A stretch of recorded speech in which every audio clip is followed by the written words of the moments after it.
isipin din natin kahit kunting bagay lang na kung ano man ang ating natamasa ngayon ay bigyan natin ng konsiderasyon kung ano ang naitulong ni Daddy Bal sa buhay natin. Sana dahil hindi habang panahon ay mayroon tayo o maganda man ang ano natin sa darating pa na araw na kung ano man ang tinatamasa natin. Sa totoo lang, no, real talk lang, ito yung video na yon na kung paano sila nag-umpisa sa Lighthouse. Nabago ko lang kayo sa vlogging iba dito, ano? Nelson PH, ilan yung subscriber mo na ngayon? Ha? Ilan sa'yo? 26? Ano po? Ha? 800 po. 800? 800 po. 800. Kagabi, ano lang? 733 ang kita ko eh. Ngayon, napanood nyo na. Kung mapanood mo ito, Manas, kulang uod. Naalala mo ba yung lugar na yan? Naalala nyo ba yan? Naalala mo ba yung video mo na yan? Yung background mo? May naalala ka ba? Diyan sa background na yan. Diyan sa video na yan. Sipin mo, grabe maka-video, nakaganyan pa, para lang kustos, di ba? At alam ko, ma-check nyo ito. 4 years ago na vlog yan. No? 4 years ago na vlog yan. Sana hindi nyo pa makakalimutan dahil grabe ang taong tumulong sa inyo ngayon ay binabangga nyo na.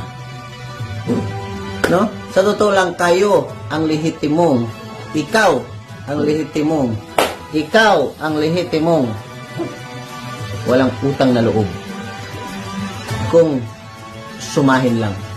Dahil grabe ang nagawa ni Daddy Bal sa inyo, ang mukha nyo hindi pa ganyan talaga.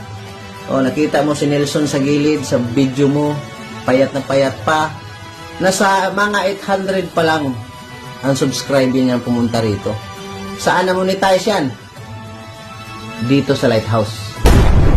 Di ba? Dahil kay Daddy Bal. Pero ngayon, kinakalaban nyo na. Di ba? Ako ginagawa ko itong vlog na to, guys, para sana maalala nila na grabe ang naitulong nila sa tao. Tapos ngayon, pati yung sa pagdadrive, nakisawsaw na kayo. Kami nga na mga driver, hindi nga kami nagreklamo. Di ba? Dahil alam namin at alam sa puso namin kung paano tumulong si Daddy Bal sa pareho-parehong vlogger.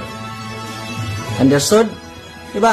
Ang hirap, guys, ang hirap tanggapin mulat noon hanggang ngayon. Sa totoo lang, ulitin ko, lahat ng tinatamasa natin ngayon, galing yan kay Daddy Bal. Wala tayo ngayon sa dait, kung ano man tinatamasa natin sa dait, kung walang Bal Santos Matubang, no? At walang Kalinga na tinatatag niya, no? Sana naman kung tumira kayo or anuman, sana huwag nyo nang banggain si Daddy Bal, huwag nyo nang sirain. Dahil ang hirap po tanggapin na yung taong tumulong sa iyo ay ngayon masama na, no? Ang hirap po. Gaya nito sa mga driver, nakisawsaw ka. Oh. Kaya ulitin ko, hindi ako makamove on dito dahil ito lang, kung ano nga kasi ang matanggap natin na biyaya, dapat i-appreciate natin yun. Kasi hindi po biro ang ginagawa ni Daddy Bal sa ating lahat dati. Isipin mo at tandaan mo, nasa 800 ka pa lang. No? Nasa 800 ka pa lang. No? Tapos ang laki na ng channel mo ngayon, hindi ka nahiya.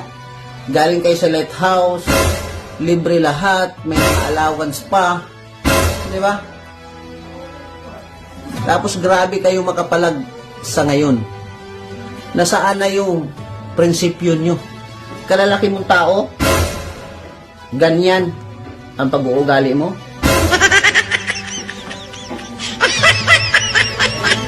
Ganyan lang ang tingin ko sa'yo, boy. nakakatanda at parang magulang natin si Daddy Bal. Tandaan nyo to. Umabot din tayo sa punto na ang karma ay maniningil sa atin. Hindi po biro yan. Sana po manatili tayong humble. Dahil doon pa lang dyan sa mentoring nyo kay Daddy Bal, ano ang mga sinasabi ni Daddy Bal?